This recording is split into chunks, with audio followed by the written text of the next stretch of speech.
ഇങ്ങോട്ടിറങ്ങി വാടാ, നിന്നെ എല്ലാവരും ഒന്ന് കാണട്ടെ. വാ. കള്ളപ്പണം കൊണ്ടു നടക്കാൻ വലിയ മിടുക്ക, പിന്നെന്താടാ മുഖം കാണിക്കാൻ മടി? കള്ളപ്പണം കൊടുത്തിട്ടാണോ ഉണ്ണി ഇതൊക്കെ വാങ്ങിച്ചോണ്ട് വന്നേ? എടാ, എന്റെ വിധി തന്നെ നിനക്കും അച്ഛനും ഒക്കെ ഉണ്ടാവും. ഇനി അധിക നാളൊന്നും നിങ്ങൾ ആരും അവന്റെ കമ്പനിയിൽ കാണില്ല.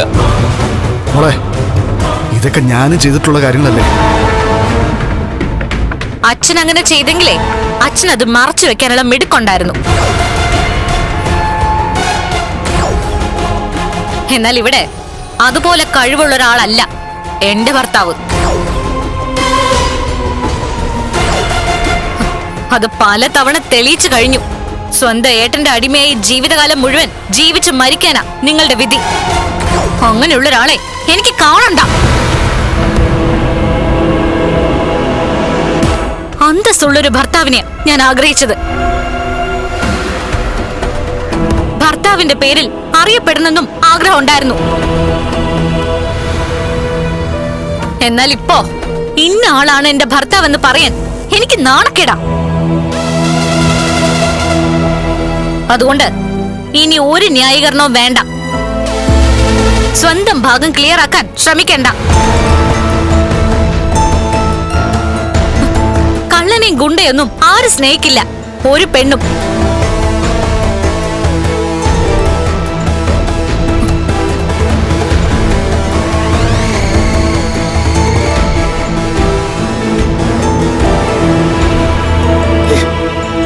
എന്നാൽ ഇത് വലിയൊരു ദുരന്തമായി പോയല്ലോ പ്രതാപ.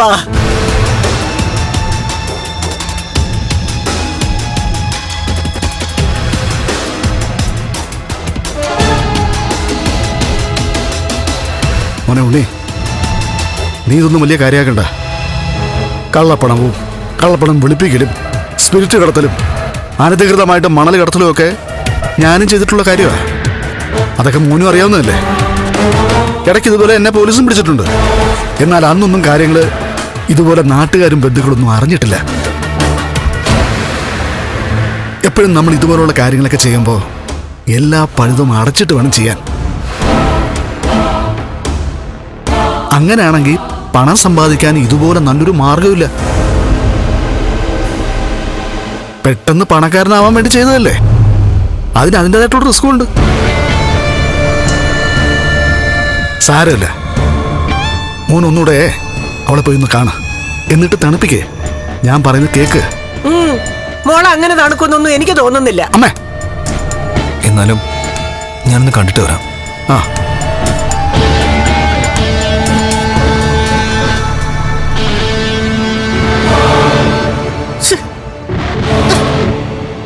ഇവനൊരു കഴുതയാണല്ലോ എന്റെ പ്രതാപ.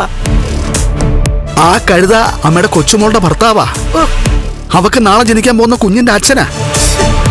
അതുകൊണ്ട് അവളുടെ മുമ്പ് വെച്ച് അവനെ കൊച്ചാക്കരുത്. അങ്ങനെ വന്ന വിധവയെ പോലെ അവളിവിടെ വന്നിരിക്കുന്നത് അമ്മയ്ക്ക് കാണേണ്ടി വരും. പ്രതാപ, മറക്കരുത്.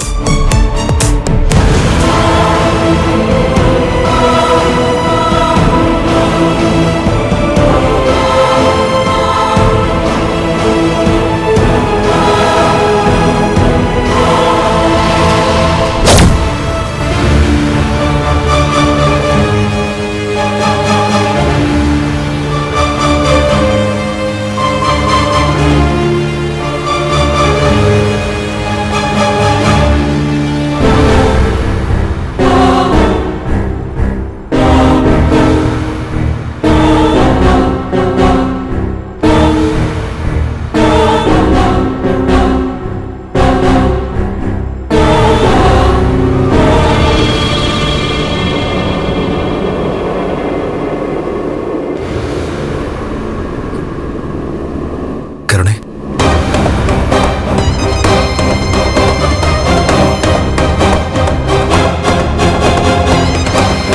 നിങ്ങളോട് പോവാൻ പറഞ്ഞില്ലേ, പിന്നെ എന്തിനാ നിങ്ങൾ എന്റെ മുറിയിലേക്ക് വരുന്നത്?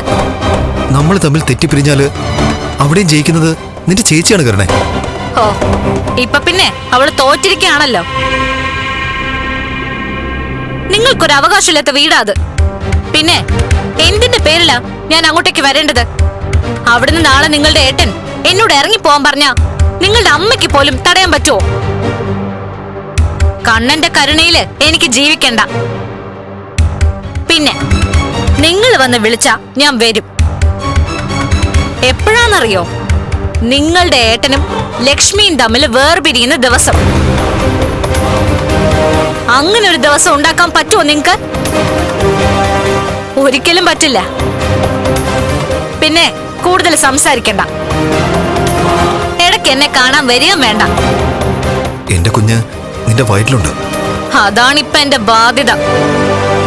അതുകൊണ്ട് ചിലപ്പോ ആ ബാധ്യത ഇല്ലാതാക്കാൻ അതിനെ പോലും ഞാൻ കളഞ്ഞെന്ന് വരും.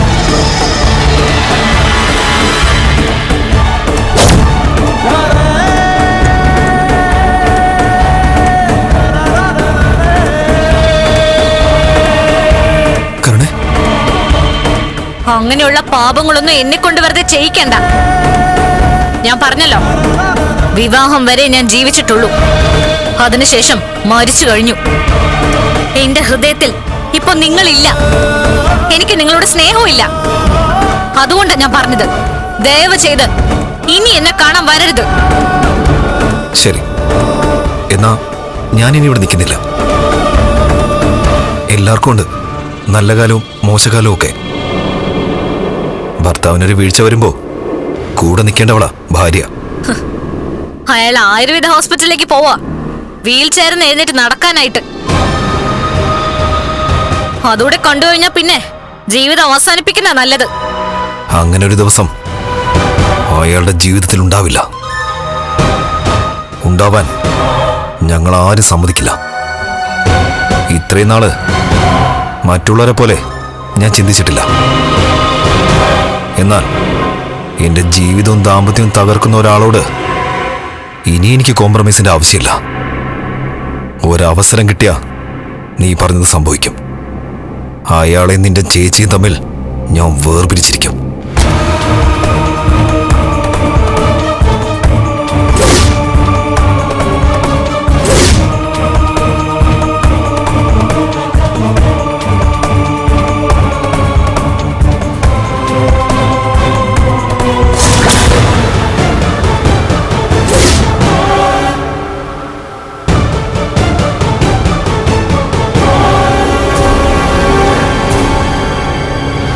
എനിക്കെല്ലാം നഷ്ടപ്പെടുക മേഘട്ടാ. കല്യാണം കഴിച്ച പെണ്ണ് പോലും എന്നെ വിട്ടുകളെന്നാ തോന്നുന്നേ. പിന്നെ നാട് മുഴുവനും എന്റെ കഥ പാട്ടായി. ഇനി എന്തിനാ ജീവിച്ചിരിക്കുന്നതെന്ന് തോന്നുക. എടാ മോനെ, നീ വെറുതെ ടെൻഷൻ കയറിയിട്ട് ആത്മഹത്യ ചെയ്ത് വെറുതെ മറ്റുള്ളവരെ സന്തോഷിപ്പിക്കരുത്. പ്രത്യേകിച്ച് നമ്മുടെ ശത്രുക്കളെ. തോമസ് വൈദ്യന്റെ ഹോസ്പിറ്റലിലെ കണ്ണം പോകാനായിട്ട് ഞാൻ കാത്തിരിക്കുക. അവൻ അവിടെ എത്തുന്ന മുറയ്ക്ക് അവന്റെ കൊലയാളിയെ അവിടെ എത്തിയിരിക്കും. ഇനി അയാളെ മേഘേട്ട എന്ത് ചെയ്യാൻ തീരുമാനിച്ചാലും അതിനൊപ്പം ഞാൻ നിൽക്കും. കാരണം എന്റെ ജീവിതം തുറച്ച ദുഷ്ടനാണ് അയാള്. പിന്നെ എന്റെയോ? ഇന്ന് അവന്റെ ഒരു സ്ഥാപനത്തിലും എനിക്ക് പ്രവേശനമില്ല. തലയണ മന്ത്രത്തിന്റെ ശക്തി അത്രയ്ക്കുണ്ട്. അയാൾ എന്നെ സാമ്പത്തികമായിട്ട് സഹായിക്കത്തില്ല. അതിന്റെ കൂടെയാണ് എന്റെ പെണ്ണിനെ വിട്ടിട്ട് പോയത്. അവളുടെ കാര്യങ്ങൾ പറയുന്ന മുറയ്ക്ക് നടത്തി കൊടുക്കാനാ ഞാൻ കള്ളപ്പണം കൈപ്പറ്റിയത്. അതും അമ്മാവന്റെ അറിവോടെ. അതൊക്കെ എനിക്കറിയാവല്ലോടാ. എടാ, ഞാനും സ്വർണ്ണക്കടയുടെ മറവിൽ ഇതൊക്കെ ചെയ്തിട്ടുണ്ട്. അന്നൊന്നും പക്ഷെ മഹാലക്ഷ്മി എന്ന് പറയുന്നവള് അവന്റെ ജീവിതത്തിൽ ഇല്ലാത്തതുകൊണ്ട് വലിയ കുഴപ്പമൊന്നും ഉണ്ടായിട്ടില്ല. പക്ഷേ ഇപ്പം അവളുടെ പ്രാർത്ഥന കൊണ്ടാ നീ പിടിക്കപ്പെട്ടത്. ശരിയായിരിക്കും. ഞാനിന്ന് അത്രയ്ക്ക് സംസാരിച്ച് മുഷിനാണ് വീട്ടിൽ നിന്ന് ഇറങ്ങിയത്. ആ പുറത്തിറങ്ങിയതിന്റെ പിന്നാലെ വേറൊരാൾ കൂടി നിന്റെ കൂടെ ഉണ്ടായിരുന്നു. ആര്? അത് മനുഷ്യരൂപമുള്ള ആരുമല്ല. അവളുടെ പ്രാക്ക് നിന്റെ പിന്നാലെ ഉണ്ടായിരുന്നു എന്നാ ഞാൻ പറഞ്ഞത്. മോനെ, അത് അത്ര നിസ്സാരമായിട്ട് തള്ളാൻ പറ്റില്ല. എടാ, നീ ഒന്ന് ചിന്തിച്ചു നോക്ക്. അവൾ ആ വീട്ടിലേക്ക് വന്നതിന് ശേഷം നമുക്കെല്ലാം തകർച്ച മാത്രമേ ഉണ്ടായിട്ടുള്ളൂ. ഇപ്പൊ എന്റെ മഞ്ജുവിന്റെയും കല്യാണം നടക്കുമ്പോ പോലും അവൾ അതിൽ പങ്കെടുക്കില്ലെന്നാ പറയുന്നത്. ഞങ്ങളെ തമ്മിൽ വേർപെടുത്താൻ അവൾ എന്തെല്ലാം ശ്രമങ്ങളാണ് നടത്തിയത്. അതൊരിക്കലും നടക്കില്ല മേഘേട്ട. മഞ്ജു ആരെങ്കിലും വിവാഹം കഴിക്കുന്നുണ്ടെങ്കിൽ അത് മേഘേട്ട തന്നെയായിരിക്കും. മേക്കേട്ടന്റെ താലി അവളുടെ കഴുത്തി കിടക്കും. അത് അവളുടെ എന്റെ അമ്മയുടെ വാശിയാ. അതുകൊണ്ട് ഞാൻ രക്ഷപ്പെട്ടു. അല്ലെങ്കിൽ അവിടെയും എന്റെ കാര്യം പോയി കിട്ടിയാനെ. നേരെ വീട്ടിലോട്ടാണ് ഞാൻ പോകുന്നത്. ഇനി എന്നെയും ചിലപ്പോൾ അയാൾ ജോലിയിൽ നിന്നെടുത്ത് കളയുമായിരിക്കും. കളയുന്നെങ്കിൽ കളയട്ടാ. അങ്ങനെ അവൻ പറയുന്നുണ്ടെങ്കിൽ നീ സന്തോഷത്തോടെ ആ തീരുമാനം അങ്ങ് സ്വീകരിച്ചോ. ഇനി അവന്റെ ജീവിതത്തില് ഏറ്റവും വലിയ ദുരന്തമാണ് സംഭവിക്കാൻ പോകുന്നത്.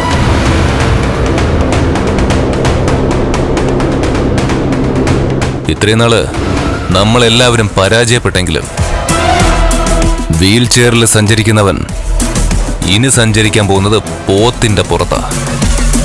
അത് നീ കുറിച്ചിട്ടോ മോനെ? മേഘന പറയുന്ന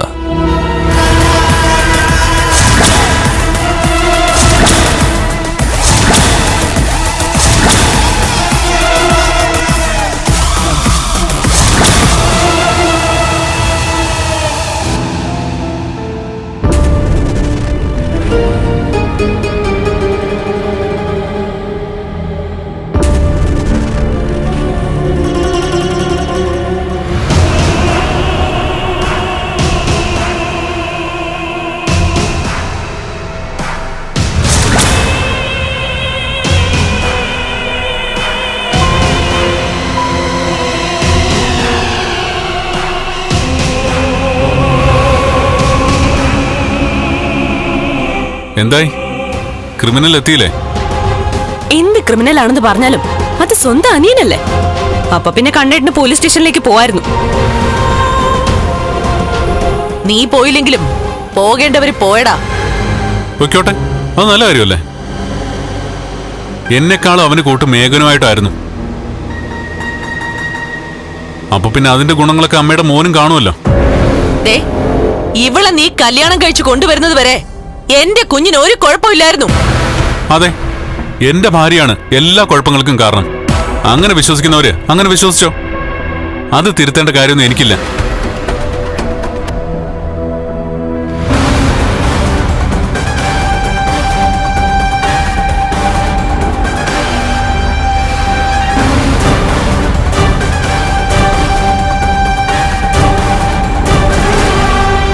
ആ, എത്തിയല്ലോ.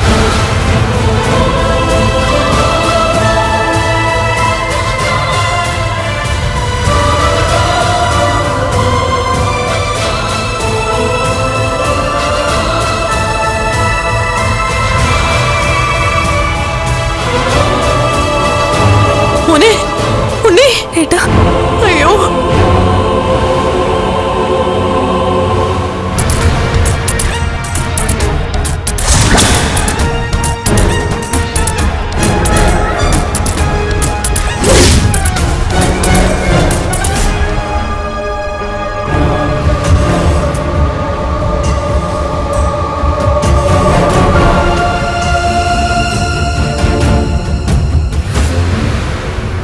നീ നേരത്തെ ഇവിടുന്ന് മാറി താമസിക്കുന്നൊക്കെ പറഞ്ഞായിരുന്നു.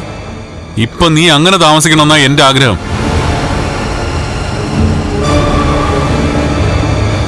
നിന്നെ പോലീസ് അറസ്റ്റ് ചെയ്തെന്ന വാർത്ത വന്ന ശേഷം എനിക്ക് വിളിയോട് വിളിയായിരുന്നു. കമലേശ്വരം ഫിനാൻസിയേഴ്സിലൊക്കെ എന്നെ വിശ്വസിച്ച് പണം ഇടുന്നവരുണ്ട്. അവരുടെയൊക്കെ വിശ്വാസം കെട്ടുപോകുന്ന പ്രവൃത്തികളാണ് നീ ഇപ്പൊ ചെയ്തത്. അതുകൊണ്ട് ഞാനിപ്പോ എന്താ വേണ്ടത്? വീണ്ടും നീ നേർക്ക് നേരെന്ന് സംസാരിക്കാനാ വന്നതെങ്കിൽ ഈ നിമിഷം പുറത്തു വയ്ക്കണം. ഉണ്ണി, നീ എന്തിനാ ഇവരോട് വഴക്കിന് പോന്നേ? ഒരിക്കലും ഒരു അനിയൻ പറയാൻ പാടില്ലാത്ത വാക്കുകളാ നീ പറഞ്ഞത്. അത് ദൈവം പൊറുക്കില്ല. അതുകൊണ്ട് ഇവരൊരുപാട് ഉണ്ണിയേട്ടനെ പ്രാഗി കാണും. പ്രാഗേണ്ട കാര്യമൊന്നുമില്ല. മുകളിൽ ഒരാൾ ഇതെല്ലാം കേട്ടോണ്ടിരിക്കുക.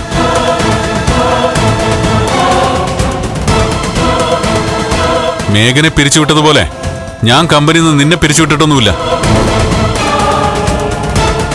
പക്ഷെ നിനക്ക് മുകളിൽ ഇനി ആള് വരും നിന്നെ നിയന്ത്രിക്കാൻ. നീ അയാൾ പറയുന്ന ജോലികൾ മാത്രം ചെയ്താൽ മതി. ഇവിടുത്തെ ശമ്പളക്കാരനായ മതി. എന്തിനാ അങ്ങനെ ഒരു കനിവ് കാട്ടുന്നത്? അതെന്റെ അനിയനായി പോയതുകൊണ്ട് മാത്രം. നിന്നെ കമ്പനിയിൽ നിന്ന് പുറത്താക്കിയ 24 മണിക്കൂറും ശപിക്കാൻ ഇവിടെ ആൾക്കാരുള്ളതുകൊണ്ട് മാത്രം. അല്ലെങ്കിൽ നിന്നെ എന്റെ കമ്പനിയിൽ നിന്നും ഈ വീട്ടിൽ നിന്ന് പുറത്താക്കേണ്ട സമയം കഴിഞ്ഞു. ഇപ്പൊ കമ്പനിയിലും വീട്ടിലും ഒക്കെ ഏട്ടനും ഒരാള് മതി. അതാരാണെന്ന് ഇവിടെ എല്ലാവർക്കും അറിയാം, അയാൾക്കും അറിയാം.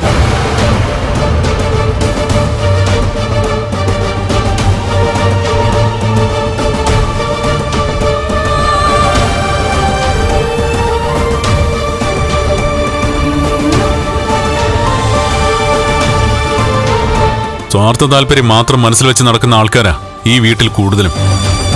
അതിലെനിക്ക് വിശ്വസിക്കാൻ പറ്റുന്ന ഒരേ ഒരാളേ ഉള്ളൂ. അയാളെ തള്ളി പറഞ്ഞിട്ട് എനിക്കൊരു ജീവിതം വേണ്ട. ഇനിയിപ്പോ ഇതിന്റെ പേരിലൊന്നും വഴക്കുണ്ടാക്കല്ലേ കണ്ണേട്ടാ. ഞാനൊന്ന് അമ്പലത്തിൽ പോയിട്ട് വരാം. ചെല്ല് ചെല്ല്. നീ പ്രാർത്ഥിക്കും തോറുവേ ദൈവങ്ങൾ നിന്റെ ശത്രുക്കളെ ശിക്ഷിക്കുന്നുണ്ട്. അമ്പലത്തിനകത്ത് ദൈവങ്ങൾ ഇരിക്കുന്നതേ ആവശ്യമില്ലാത്ത കാര്യങ്ങൾക്ക് മറ്റുള്ളവരെ ശിക്ഷിക്കാനല്ല.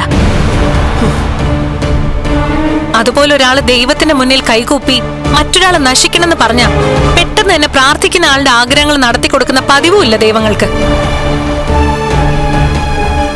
ഞാൻ അമ്പലത്തിലേക്ക് പോകുന്നത് തോമസ് വൈദ്യന്റെ ഹോസ്പിറ്റലിലേക്ക് പോകുന്ന എന്റെ കണ്ണേട്ടന് പുരോഗതി ഉണ്ടാവണേന്ന് പ്രാർത്ഥിക്കാൻ വേണ്ടിയാ. അല്ലെങ്കിലും കണ്ണേട്ടന്റെ പൾസ് നിങ്ങൾ മനസ്സിലാക്കി വെച്ചിരിക്കുവാണല്ലോ. അങ്ങനല്ലേ വേണ്ടത്. സ്വന്തം ഭർത്താവിന്റെ പൾസ് എന്താണെന്ന് ഭാര്യ അറിയണ്ടേ? അതുകൊണ്ട് തന്നെ ഞാൻ അമ്പലത്തിലേക്ക് പോകുന്നത്.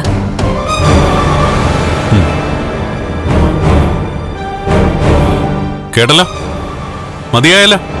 മതിയായടാ, എല്ലാം മതിയായി.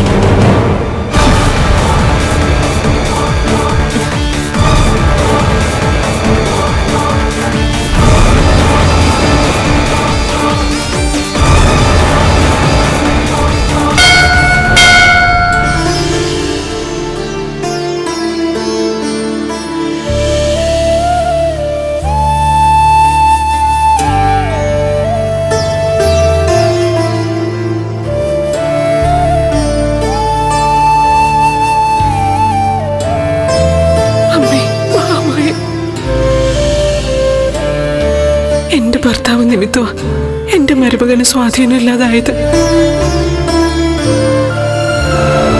ആ കുറവ് പെട്ടെന്ന് പരിഹരിക്കണേ ദേവി. അമ്മേ, മഹാമായി ഇപ്പോഴത്തെ ഈ ചികിത്സ കൊണ്ട് ഫലം ഉണ്ടാവണേ.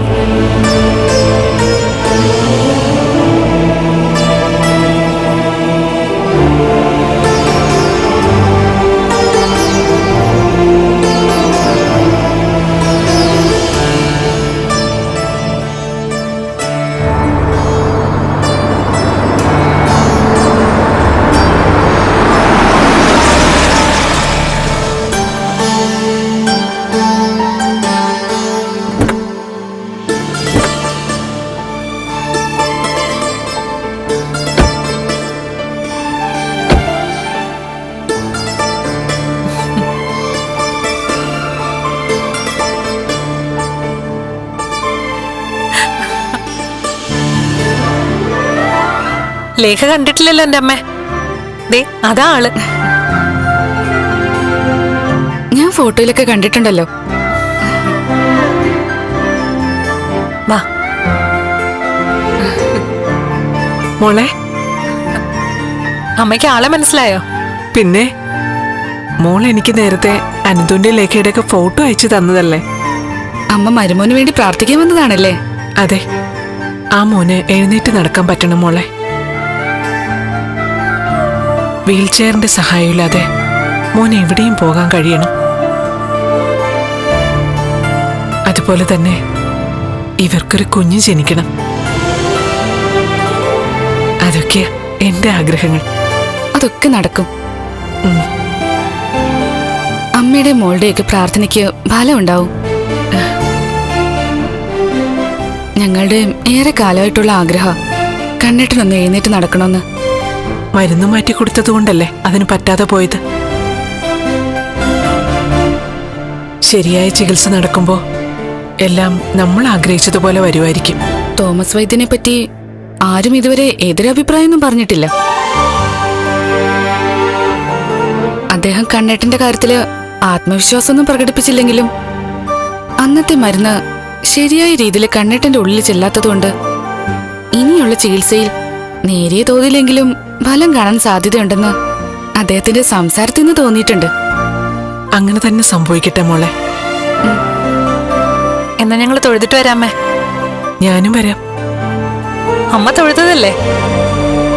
ദേവി എത്ര തൊഴുതാലും മതിയാവില്ല മോളെ. അവിടെ നിന്ന് കണ്ണീരൊഴുക്കിക്കൊണ്ട് പ്രാർത്ഥിക്കുമ്പോ ഒരു സമാധാനമുണ്ട്. എന്ന് വാ.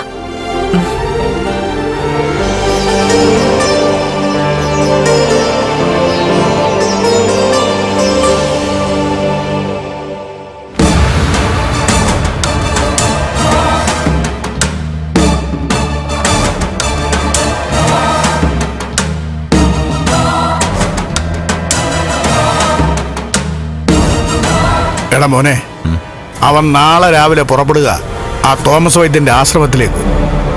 പുറപ്പെടട്ടെ. വീൽ ചെയറിൽ നിന്ന് എഴുന്നേറ്റ് നടക്കണമെന്ന് ആഗ്രഹിക്കുന്നവൻ ഇനി നടക്കില്ല ചാ. കിടന്നായിരിക്കും വീട്ടിലേക്ക് വരാൻ പോകുന്നത്, ആംബുലൻസിൽ കിടന്ന്.